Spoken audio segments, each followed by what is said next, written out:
Blazers last week, where the president of UEFA says that all leagues, and everyone is in favor of this, are going to be going the UEFA leagues to a salary cap format, and that they were having a meeting about it, discussing it on Friday. What are your thoughts on the idea of a salary cap in UEFA with European leagues, and do you think it's something that's viable? It's funny how he says that everyone's in favor of this, except the most important people involved in this, and that's the players. So the players aren't in favor of it at all. Do I think it's viable? No. Do I think they could push it through?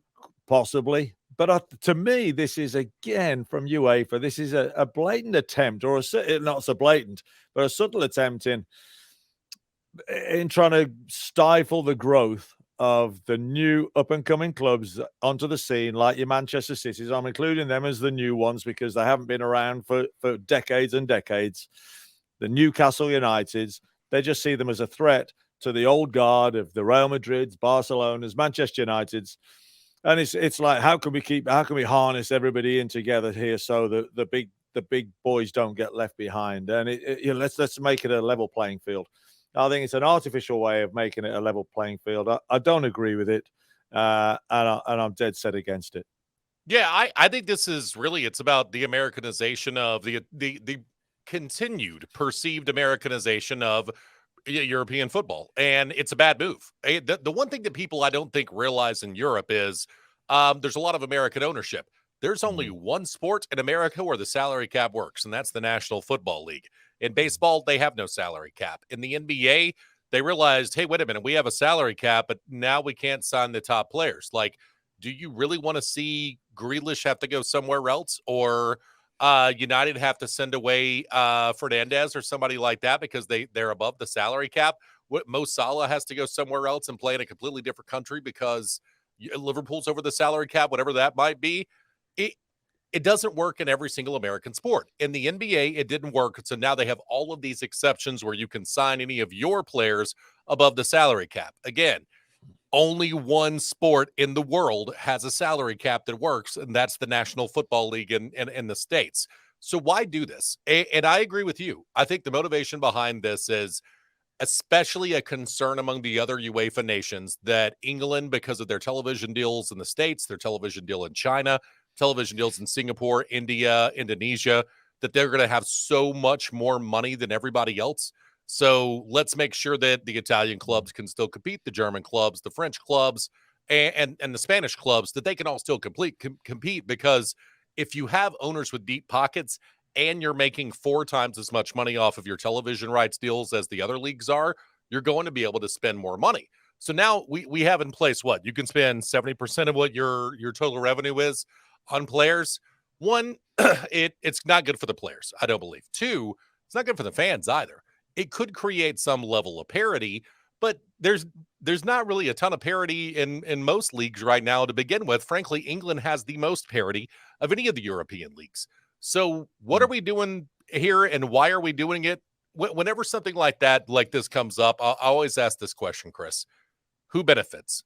And the only people that benefit are the leagues that frankly negotiated poor television rights deals people don't care about, or in countries where their teams are owned by business people who don't quite have enough money. So go sell your club to Chinese software people. Go sell your club to somebody in Qatar, or the Abu Dhabi, the National Sovereign Wealth Fund, and you can have more money. Also, if you negotiate better television deals, instead of just letting, in the States, ESPN put it on a streaming network or something like that, then you would have more money. And so, to me, this is about handcuffing and trying to restrict, to some extent, the dominance of the English Premier League in European soccer at the end of the day.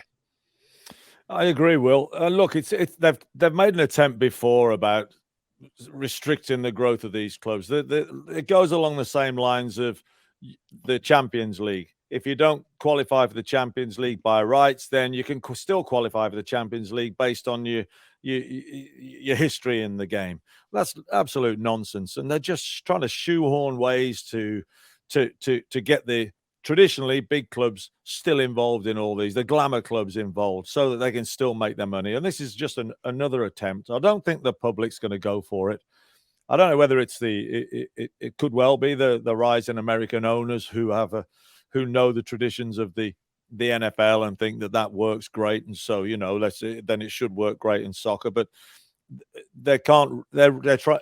If so, they're trying to reinvent a game that's been around for decades and decades, centuries, and it works the way it is. It works the way it is. That's the beauty of it. The free market. That's why you have the giant killings and the pyramid system. You're just going to change the complete pyramid system by doing this. And like you say, you the biggest clubs aren't going to be able to buy the biggest players, your Salahs and your Grealishes and what have you. They're going to have to go to other leagues or go to other clubs. It's just a false situation, and I can't see the public buying into it either. And they're gonna wreck the game. These new owners and the big UEFA execs, they're gonna wreck what they've got. Yeah, and I do think it's twofold. I think it's American owners who think they're going to turn this into the NFL, and you're not going to get 32. You're not going to get all 20 Premier League teams that have an equal or somewhat equal level of talent. That's not going to happen. The other thing I think I hope fans understand is this isn't that it's going to trickle down to other teams. So it's not like, well, Grealish stays at Aston Villa if there's a salary cap there. What it's going to be is Grealish goes to PSG or to Italy or to Spain or something like that, and he's just out of the league altogether. So I do think that some portion of this is, and I'm not to pick on the Spanish clubs.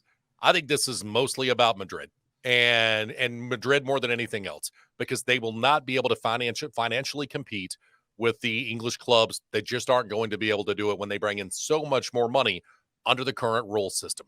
And the other side too is I think you have a group of American owners who want to turn this a little bit into the MLS. The MLS has a start. That's the American League. For I know about 30% of our viewership is in Europe.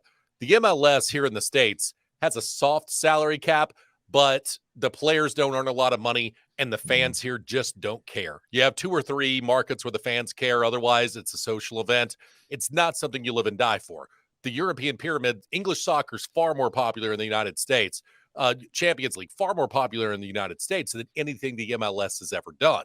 So why would you want to go after that model versus try to have everything mimic the English model when it's the most popular sports product in the entire world? Nothing else is more popular. It doesn't make sense to me. I think the UEFA people want to do it to protect Madrid and only to protect Madrid, and maybe a couple of the Italian clubs that in the past have been huge clubs that maybe you're concerned they can't financially compete anymore. But those clubs have been in the semifinals of the Champions League this year, not all of these English clubs. So there's no reason to mess with anything. Again, who benefits? No one. Fans don't benefit. Players don't benefit. Owners are already making money hand over fist. So the wealthy get even wealthier. I don't know that that's worth changing something that is frankly at the highest. It's at its pinnacle as far as public interest in the history of century plus history of these sports. So why change it now to a model that I will tell you as an American fan, for those of you watching in other countries, does not work unless you're the National Football League. And I'm not sure it's just the Spanish that you're looking at as well, and the Italians, for example. I think there's the British, the English have representatives on that UEFA board as well. And Manchester United, we've seen in the last few years, have not qualified for the Champions League. Chelsea, look what they're going through at the moment. All of a sudden, these teams that have had it their own way, they're looking to protect themselves now as well. They're not going to take much persuading to vote for the change, because now you've got Manchester City coming in and they've got Newcastle on the horizon and whoever next is coming through, and they've all had it their own way for so long that that they're all quick to vote for what's going to protect them. So yeah, from twofold, whether it's the American system and the American owners that are trying to Americanize things, or whether it's the European big clubs trying to protect their own little, or what they've got, they're not letting anyone else in. I just think it's a bad move. I think it stinks, really. Again, I don't know who benefits, but I'll tell you who doesn't. The fans. That's who doesn't. The supporters, right. The people paying the bills. Those are the people who don't benefit from this.